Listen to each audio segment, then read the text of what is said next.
દેવગઢ બારિયા ખાતે આયોજિત રાજ્ય કક્ષાની હોકી સ્પર્ધામાં DLSS શાળા SR હાઈસ્કૂલના ખેલાડીઓએ કર્યું શ્રેષ્ઠ પ્રદર્શન. સ્પોર્ટ્સ ઓથોરિટી ઓફ ગુજરાત દ્વારા આયોજિત અને જિલ્લા રમત પ્રશિક્ષણ કેન્દ્ર દાહોદ જિલ્લા રમત વિકાસ અધિકારીની કચેરી દ્વારા સંચાલિત ખેલ મહાકુંભ 2.0 અંતર્ગત રાજ્ય કક્ષા હોકી સ્પર્ધાનું આયોજન શ્રી જયદીપસિંહજી રમત સંકુલ દેવગઢ બારિયા ખાતે કરવામાં આવ્યું હતું, જેમાં અંડર 14 અને 17 કેટેગરીમાં DLSS શાળા SR હાઈસ્કૂલના ખેલાડીઓએ શ્રેષ્ઠ પ્રદર્શન કરીને 2 ગોલ્ડ 2 સિલ્વર મેડલ જીતીને શાળાનું ગૌરવ વધાર્યું છે.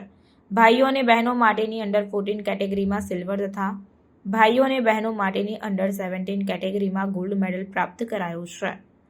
વિજેતા તમામ ખેલાડીઓને ખૂબ ખૂબ અભિનંદન અને ઉજ્જવળ ભવિષ્ય માટે શુભકામનાઓ પણ પાઠવવામાં આવી.